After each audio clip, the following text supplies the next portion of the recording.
Hello guys, welcome to our next video. Last video में हमने 2 videos इसकी I think हो चुकी हैं अपलोड। रिकंसिलिएशन वाला चैप्टर हमने स्टार्ट किया था, तो हमने आई होप आपको वो लास्ट वाले समझ आ गए हैं। और गाइस, अगर आप हमारे चैनल पर नए हैं तो प्लीज़ हमारे चैनल को सब्सक्राइब कर दीजिए और लाइक का बटन प्रेस कर दीजिए अगर आपको वीडियो कोई भी अच्छी लग रही है। और अगर आपको किसी भी वीडियो से रिलेटेड नोट्स चाहिए तो आप मुझे इंस्टा पे मैसेज कर सकते हैं। मैंने उसकी आईडी नीचे मेंशन की है डिस्क्रिप्शन में, तो आप वहाँ से लिंक ओपन करके मेरे को इंस्टा पे ज्वाइन कर सकते हैं। मैंने आपके लिए वो चैनल बनाया है क्योंकि काफ़ी स्टूडेंट्स को नोट्स की प्रॉब्लम आ रही थी, उनको नोट्स चाहिए थे, तो इसी वजह से मैंने वो चैनल बनाया है।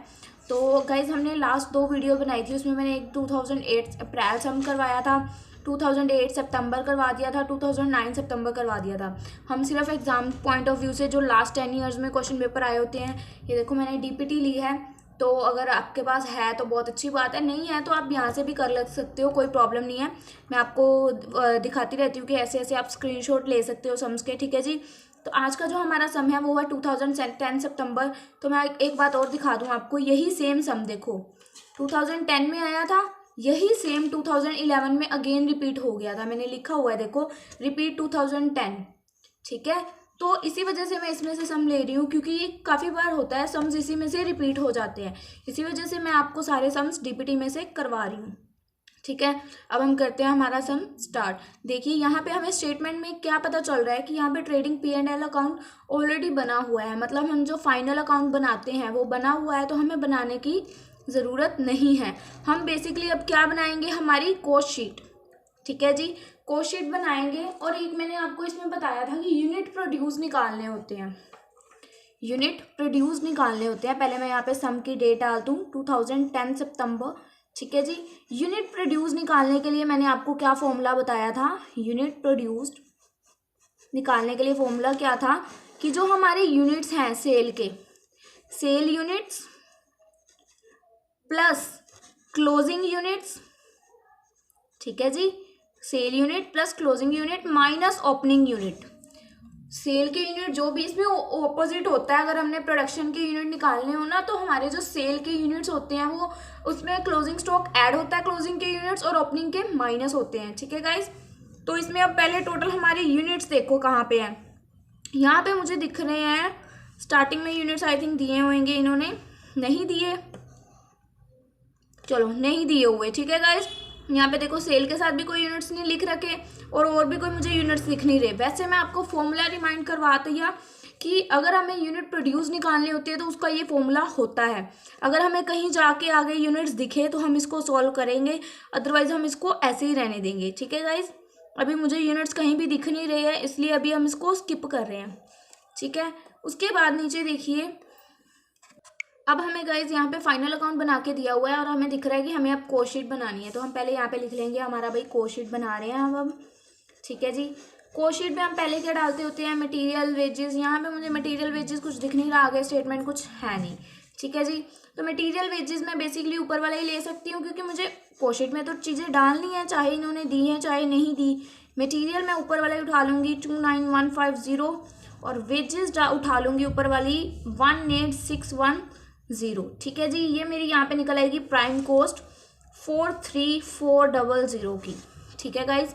यहाँ तक आपको कॉस्ट शीट का फॉर्मेट बेसिक है, अगर आपने पिछली वीडियोस देखी हैं तो आपको ये आता है। देन उसके बाद हमने क्या डालने होते हैं, हमारे फैक्ट्री एक्सपेंसेस या वर्क एक्सपेंसेस जिसको हम बोलते हैं। आप देखते हैं नीचे क्या बोल रखा है, उसके रिलेटेड चलेंगे।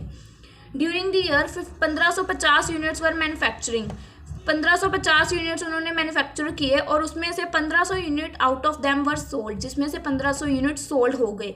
तो मतलब अगर हम यहाँ पे ध्यान दें तो हमारा क्लोजिंग यूनिट्स कुछ बचे हैं, है ना। देखो 1550 यूनिट उन्होंने टोटल प्रोड्यूस किए थे, जिसमें से 1500 सेल हुए, तो 50 यूनिट्स उनके क्लोजिंग बचते हैं। तो एक तो मुझे चीज़ पता चल गई कि यहाँ मुझे नीचे आके closing stock of finish goods निकालना पड़ेगा, क्योंकि यहाँ पे मुझे दिख रहा है इतने यूनिट उसने बनाए, उसमें से इतने सेल हो गए, तो उसका कुछ तो क्लोजिंग स्टॉक बचा है ना यूनिट्स का। तो यहाँ पे हम क्लोजिंग स्टॉक निकालेंगे, बट उसका फॉर्म है आगे, तो अभी हम इसको नहीं छेड़ रहे हैं। The costing records show that work overhead has been estimated at 8.25 per unit produced.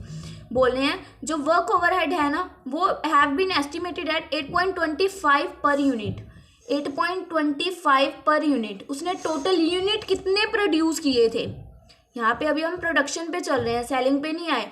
Total units कितने प्रोड्यूस किए थे उसने, 1550। तो इसको मैं 1550 के साथ मल्टीप्लाई कर दूंगी।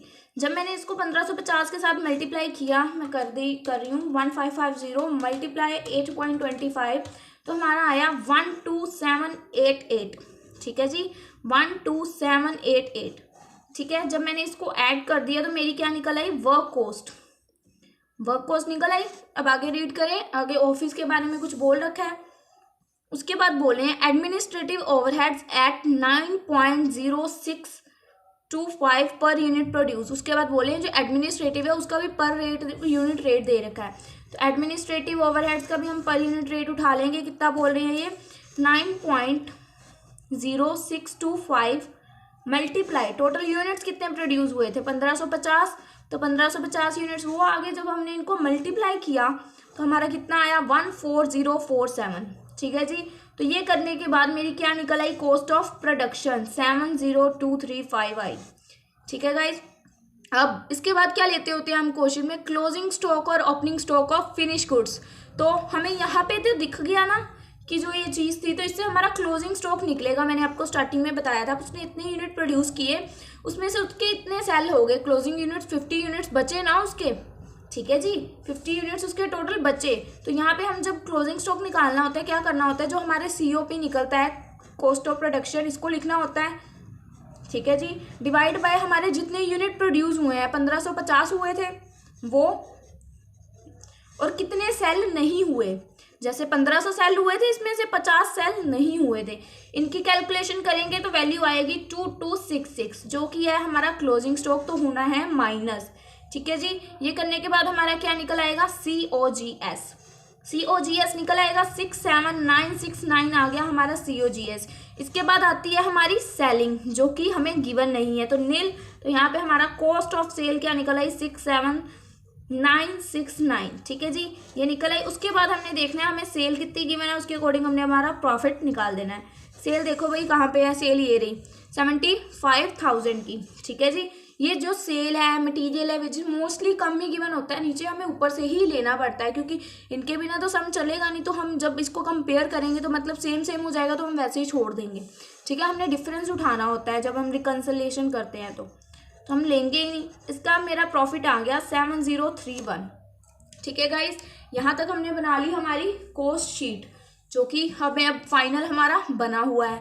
अब नॉर्मली हमने क्या करना है इसमें, कंपैरिजन।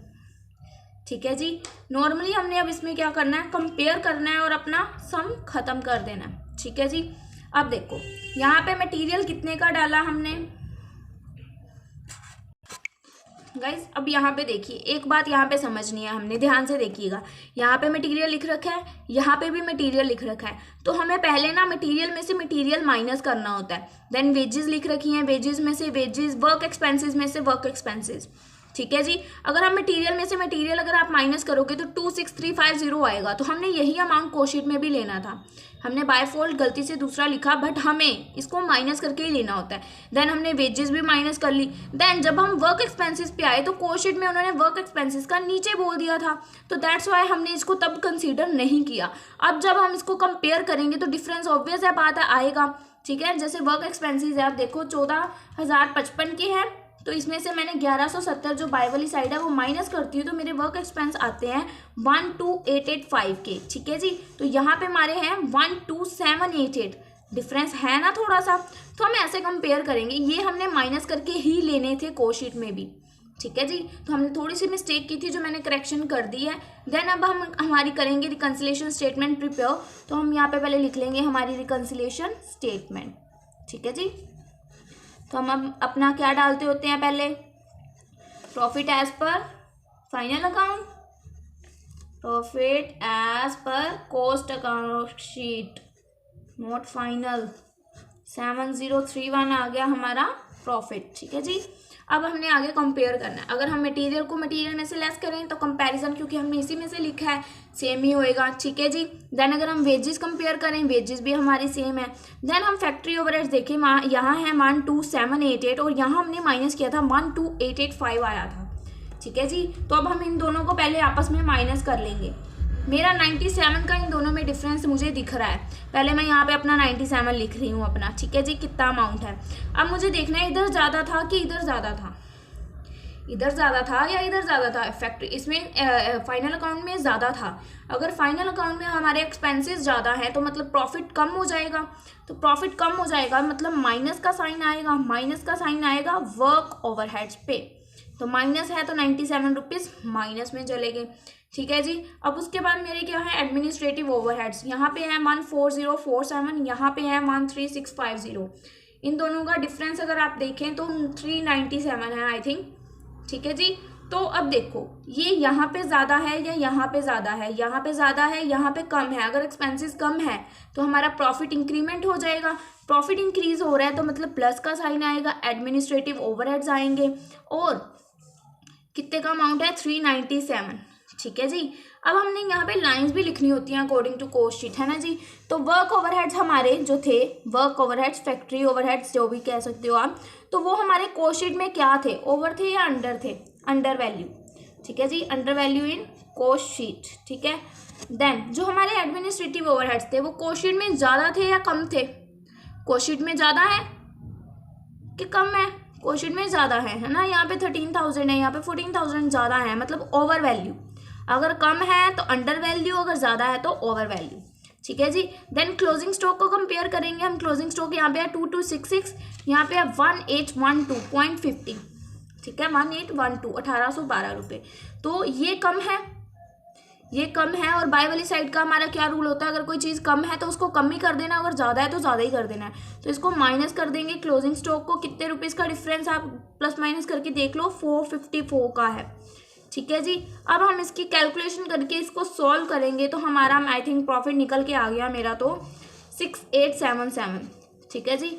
जो हमारा होएगा profit as per final account होना चाहिए, एज पर फाइनल अकाउंट, ठीक है गाइस। यह देखिए profit as per final account 6877 जो हमारा निकल के आ गया, ठीक है। ऐसे कर दिया हमने ये सम को सोल्व, कुछ भी नहीं था, टफ इजी सा सम था, ठीक है। उसके बाद इस सम में क्या बोल रहे हैं कि एक फैक्ट्री ओवरहेड अकाउंट बनाना है, एक एडमिनिस्ट्रेटिव ओवरहेड अकाउंट बनाना है, देन रिकंसिलिएशन तो हमने बना ही लिया, ठीक है जी। फैक्ट्री ओवरहेड अकाउंट कैसे बनाते हैं, देखिए मेरी बात ध्यान से सुनिए। फैक्ट्री ओवरहेड अकाउंट कैसे बनाते हैं, फैक्ट्री ओवरहेड अकाउंट, ठीक है, हमारे जैसे normal profit and loss account होता है वैसे ही बनना है, ठीक है। उसके बाद टू कॉस्ट लिखना है इधर, और इधर फाइनल के अमाउंट। देखो जो हमारे कॉस्ट में, ये हम कौन सा अकाउंट बना रहे हैं, फैक्ट्री का, ठीक है। हमने कॉस्ट शीट में देखना है हमारा फैक्ट्री का अमाउंट कितना था, 12788, ठीक है जी। कॉस्ट शीट के अमाउंट हम टू साइड में रखेंगे, टू कॉस्ट शीट यहाँ पे लिख देंगे कॉस्ट शीट, ठीक है जी। कॉस्ट शीट का अमाउंट आया 12788, और फाइनल में अमाउंट, यही अमाउंट हमारा कितना था 14055।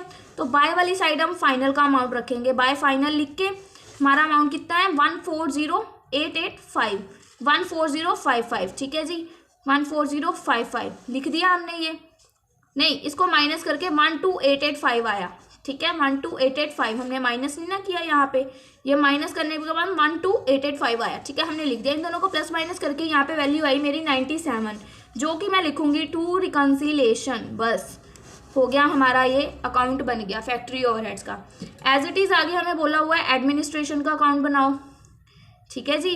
तो हम एडमिनिस्ट्रेशन की वैल्यूज देख लेंगे। एडमिनिस्ट्रेशन की इसमें वैल्यू कोशीट में क्या थी 14047, कोशीट हम रखेंगे टू साइड में, फाइनल अकाउंट बाय साइड में, ठीक है जी, 14047, ठीक है। फाइनल अकाउंट में एडमिनिस्ट्रेटिव की वैल्यू क्या थी 13650, तो इधर मैं बाय फाइनल लिख के, ठीक है, बाय फाइनल लिख के इसकी वैल्यू इधर डाल दूंगी। अब इन दोनों का जो डिफरेंस आया वो मेरा इधर आ जाएगा बाय रिकंसिलेशन, ठीक है जी। रिकंसिलेशन आ गया 397। हमने सारे अकाउंट्स बना लिए, ये सम हमारा हो गया कंप्लीट, ठीक है गाइस। उसके बाद ये सम हमारा हो गया, मैंने आपकी तरफ से यहाँ पे टिक मार्क कर दिया, ठीक है। उसके बाद ये वाला सम डिट्टो नेक्स्ट ईयर भी रिपीट हुआ था, तो मैं तो दोबारा करवाऊंगी नहीं, पर आप तो करेंगे, ठीक है। उसके बाद आता है हमारा ये वाला सम 2012 अप्रैल, ठीक है जी। इसको अब हम ट्राई करेंगे। ठीक है गाइज, आगे देखते हैं हम। अगर हम इस स्टेटमेंट को देखें तो हमें इसमें ये साफ साफ दिख रहा है। देखिए, ये देखिए यहाँ पे P&L अकाउंट बना हुआ है। हमें बेसिकली सिंपली कोस्ट शीट बनानी है अपनी, देखना है कि हमें क्या क्या मटेरियल गिवन है, उस अकॉर्डिंग हम पहले अपनी कोस्ट शीट प्रिपेयर करेंगे। ठीक है जी गाइज, तो मैं यहाँ पे पहले अपनी लिख लूँ कि मेरी ये क्या है, कोस्ट शीट प्रिपेयर होने जा रही। ठीक है, अब मैं नीचे देखूंगी कि मुझे मेरे कोई वो गिवन है। पहले इसमें देखो यूनिट्स गिवन है यहाँ पे 1,50,000। ठीक है, तो नॉर्मल आउटपुट जो हुआ है फैक्ट्री का, इसका देखते हैं कहाँ पे यूज़ होएगा, तो मैं आपको समझाऊंगी। ठीक है, अभी फिलहाल देखना है हमने क्या, कोस्ट शीट के ऊपर फोकस करना है। हमें देखना है नीचे क्या क्या गिवन है। Work expenses of a fix nature कह रहे हैं, 18,000 फिक्स नेचर के हैं। ठीक है जी, ये देख लेंगे हम क्या बोल रहे हैं ये। ठीक है, उसके बाद office expenses are of particular purpose constant, selling and distribution expenses are constant 3,000। मतलब मेन हमें मटेरियल के बारे में कुछ नहीं बोला गया। ठीक है, उसके बाद हमें मटेरियल के बारे में कुछ नहीं बोला गया और उसके डायरेक्ट वेजेस के बारे में भी कुछ नहीं बोला। ठीक है, तो हम यहाँ पे material consume as it is उठा सकते हैं, जैसे इन्होंने बोला हुआ है कि मटेरियल कितने का है, जैसे 1 लाख का। ठीक है, मटेरियल मैंने लिख लिया 1 लाख,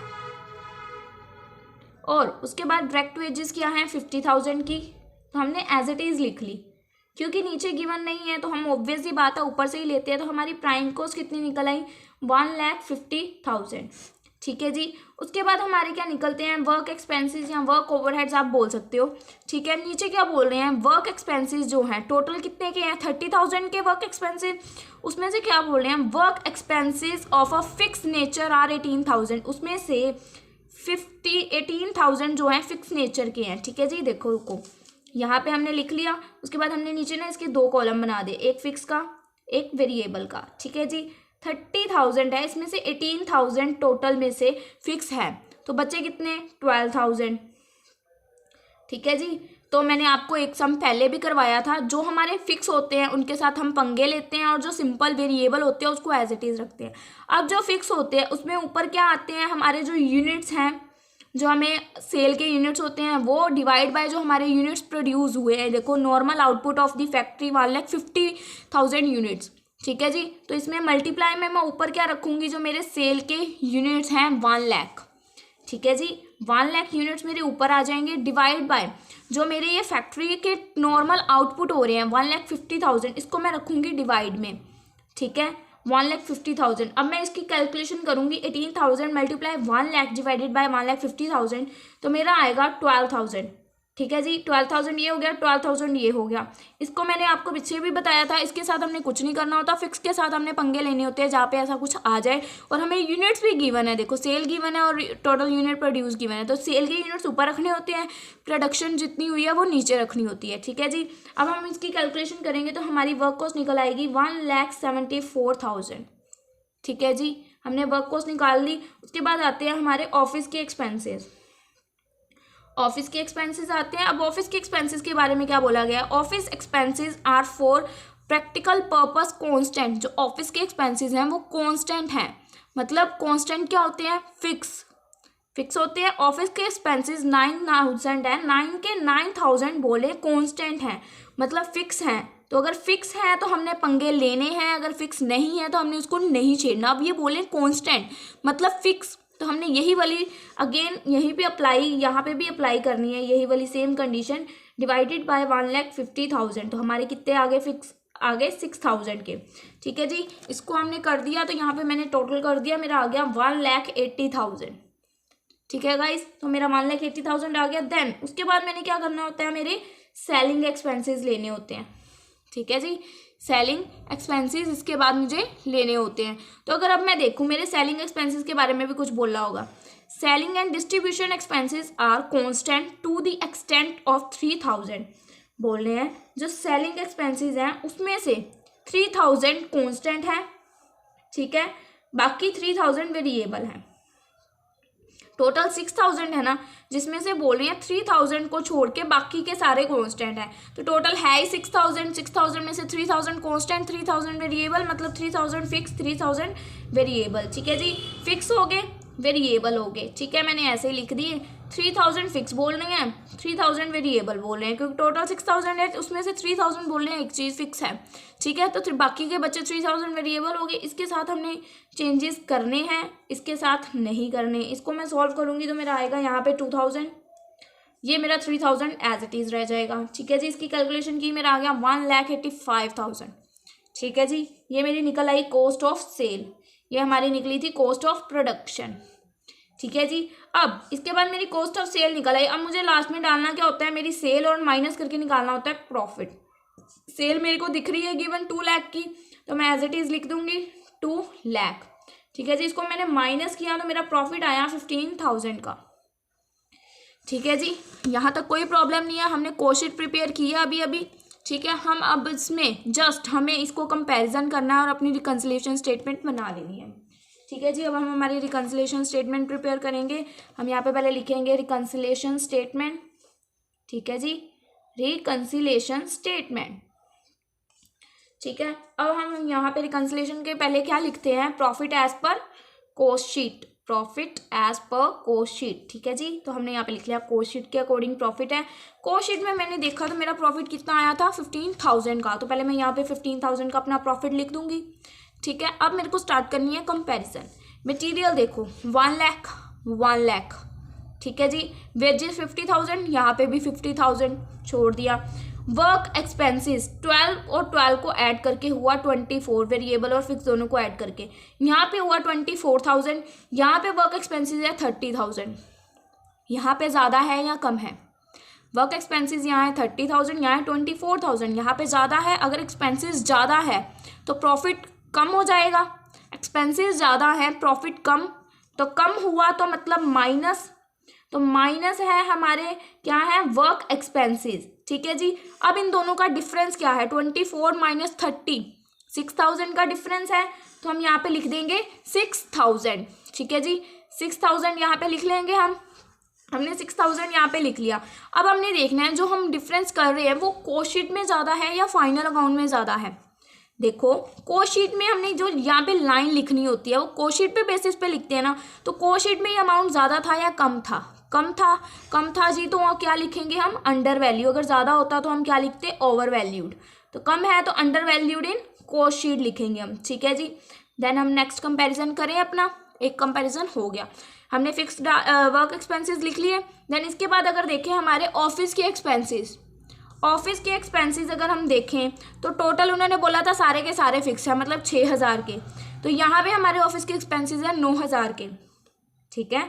ये ऑफिस के एक्सपेंसेस है 6 के, ये है 9,000, तो यहाँ पे एक्सपेंसेस ज़्यादा हैं, तो अगर ज़्यादा है तो प्रॉफिट क्या होता है, कम होता है जी, ठीक है। ऑफिस एक्सपेंसेस 6,000 है, 9,000 है, 3,000 का डिफरेंस है, मैंने यहाँ पे 3,000 लिख दिया, ठीक है जी। ये माइनस किए थे, माइनस का साइन भी लगा दिया। अब यहाँ पे कॉस्ट शीट में ज़्यादा है या कम है, तो हम क्या लिखते होते हैं, under value in cost sheet, ठीक है जी, under valued in cost sheet हमने लिख दिया अपना। अब हम करेंगे हमारा next comparison, selling and distribution. यहाँ पे है 6,000 का और इन दोनों को ऐड करें तो बनते हैं हमारे 5,000, ठीक है जी। इन फिक्स और वेरिएबल को ऐड करें बनते हैं 5,000, यहाँ पे है 6,000, तो यहाँ पे ज़्यादा है। अगर यहाँ पे एक्सपेंसेस ज़्यादा हैं तो हमें क्या करना होता है, प्रॉफिट हमारा कम हो जाएगा, तो हम माइनस करेंगे सेलिंग एंड डिस्ट्रीब्यूशन एक्सपेंसेस, ठीक है जी। कितने का डिफरेंस है, 6,000 माइनस 5,000, 1,000 का हमारा आ गया डिफरेंस, ठीक है जी। और वो वैल्यू कॉस्ट शीट में कम थी कि ज़्यादा थी, कम थी ना, 5,000 की, कम है तो under value in cost sheet लिख देंगे हम अगेन, ठीक है जी, under value in cost sheet. अब हमने इसको प्लस माइनस करके देखना है कि जो हमारा फाइनल का प्रॉफिट है उसके बराबर आ रहा है। देखो 15 में से 6 गए, कितने बचे, 9 में से 3 गए, 6 में से 1 गए, 5,000 बचा टोटल। 5,000 हमारा क्या आ गया जी, net profit as per final account, profit as per final account. अगर ये मैच कर गया ना हमारा, तो हमारा आंसर बिल्कुल सही है, ठीक है जी। अगर हमारी ये प्रॉफिट हमने जिससे स्टार्ट किया दूसरे के आंसर से मैच हो गया, मतलब आंसर सही है। कई बार होता है बुक्स में आंसर्स गलत गिवन होते हैं, अगर हमने अपने अकॉर्डिंग सही किया है, आंसर सही आ गया तो हम सही हैं। हम ये नहीं है कि बुक वाले सही मानी जाएंगे जी, उनसे भी गलती हो सकती है, इंसानों ने लिखी है बुक वो, ठीक है। यहाँ तक कोई प्रॉब्लम नहीं आई। अब एक सम अगर मैं आपको दूं तो आप आई थिंक कर लोगे, कुछ टफ नहीं है उसमें कुछ खास, आप ट्राई कर सकते हो। एक सम मैं दे रही हूँ आपको, आप ट्राई करिएगा, ठीक है। ना हुआ तो फिर मैं आपको करवा ही देने वाली हूँ।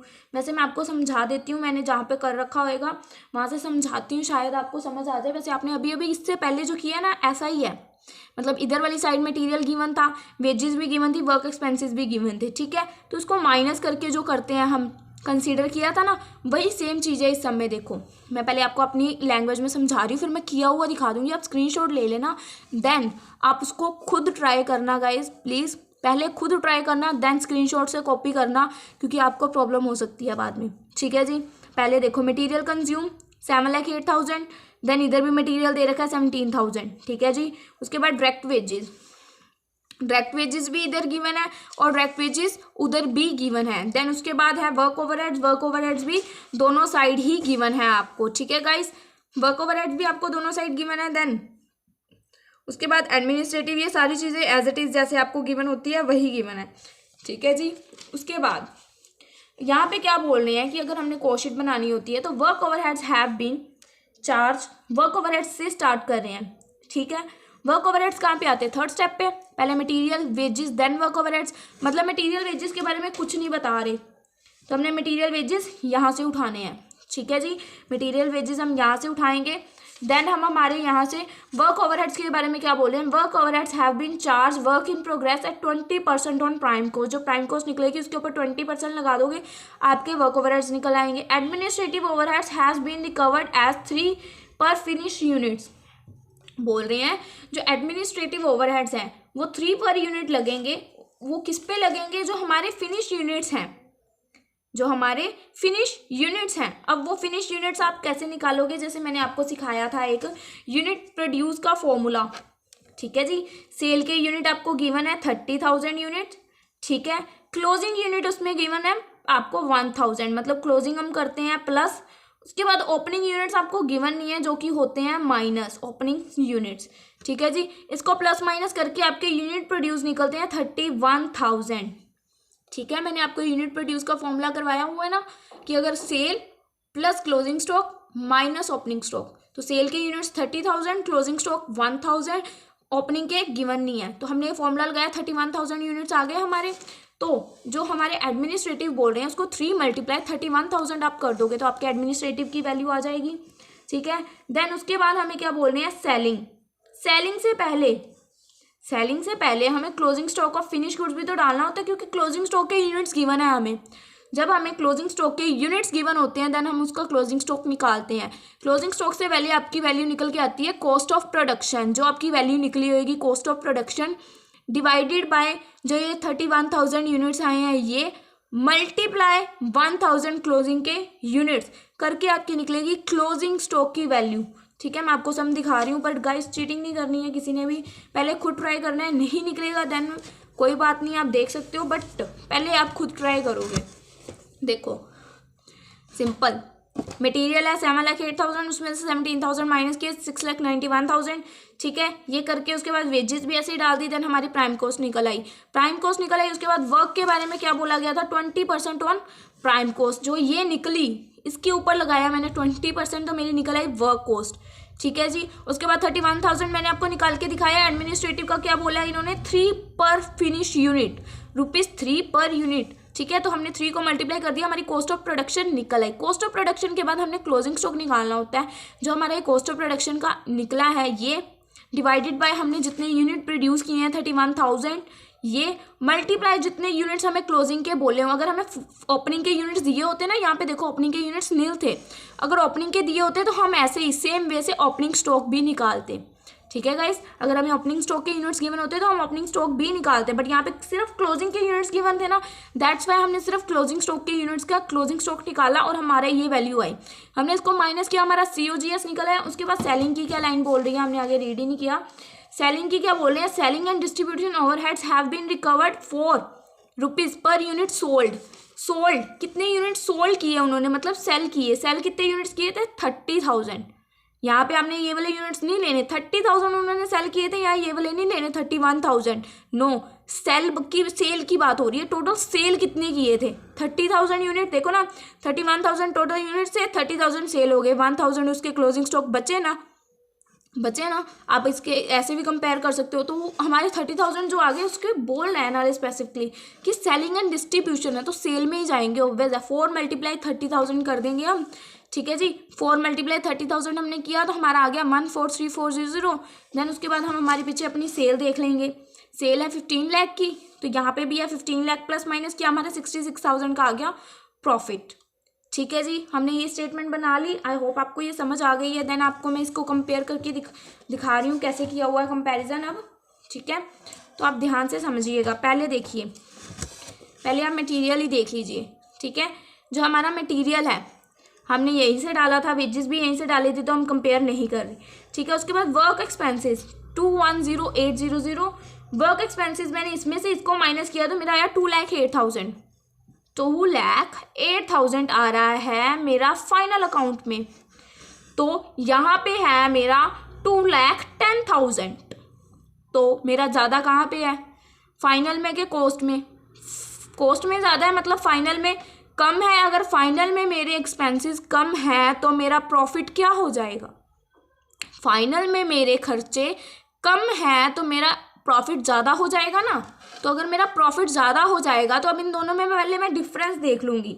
मेरा डिफरेंस इसके अंदर बन रहा है 2,800 रुपये का, ठीक है जी। तो 2,800 रुपये का डिफरेंस है जो मैं उसको करूँगी ऐड, क्योंकि मेरे हो रहे हैं एक्सपेंसेस कम, तो प्रॉफिट हो जाएगा ज़्यादा। ज़्यादा मतलब ऐड, वर्क एक्सपेंसेस हो गए 2,800 के ऐड, ये हमने कोशीट का प्रॉफिट डाला है, ठीक है जी। एक्सपेंसेस हो गए ऐड। देन मैं आपको कंपेयर करके दिखा रही हूँ एडमिनिस्ट्रेटिव ओवरहेड्स। यहाँ पे है 93,000 के और यहाँ पे देखिए तो 95,000 के। यहाँ पे ज़्यादा है, अगर एक्सपेंसेस ज़्यादा है तो प्रॉफिट क्या हो जाएगा जी? कम हो जाएगा ना। प्रॉफिट कम हो जाएगा मतलब माइनस। तो इन दोनों का डिफरेंस जो है 2,500 का बनता है। प्लस माइनस करके देखिए, ये देखिए हमने यहाँ पे 2,500 रुपीज़ माइनस कर रखे हैं, ठीक है जी। हमने 2,500 रुपीज़ माइनस कर दिए। देन उसके बाद क्या आता है जी, हमने एडमिनिस्ट्रेशन देख लिया। Closing stock of finish goods, यहाँ पे है 43,800, यहाँ पे है 40,000 का क्लोजिंग स्टॉक, देखिए, ठीक है। तो क्लोजिंग स्टॉक यहाँ पे क्या है हमारा? कम। अगर चीज़ कोई कम है तो हमें क्या करनी होती है?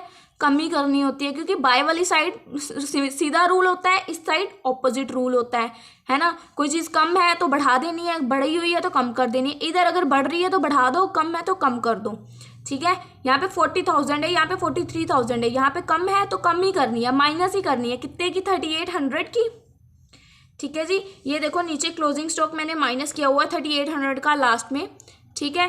देन इसके बाद हमारा क्या आ रहा है? Selling expenses. सेलिंग एक्सपेंसेस इसमें कितने के हैं? 1,20,000 के। और सेलिंग यहाँ पे देखो तो 1,13,000 के। तो यहाँ पे 13,000 है, यहाँ पे 20,000 है, ठीक है जी।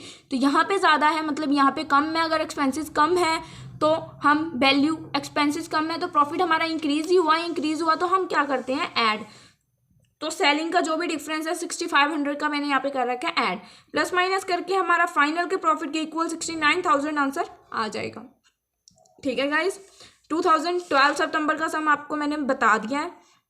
उसके बाद हमने नेक्स्ट वीडियो में जो कवर अप कर रही हूँ मैं, वो सिर्फ वो बता रही हूँ। एक मैंने 2015 वाला समझाना है उसमें, ठीक है, क्योंकि ये जो 16 वाला है हमने पीछे सम किया था ना 10% ऑफ आउटपुट, जिन्होंने वीडियो देखी उन्हें पता होगा। ये भी सेम वही रिपीट हुआ था, फिर 17 में भी रिपीट हुआ था। तो मैं दोबारा तो करवाऊंगी, मैंने एक करवाना है 2015, एक 2018, ठीक है, और एक 2019।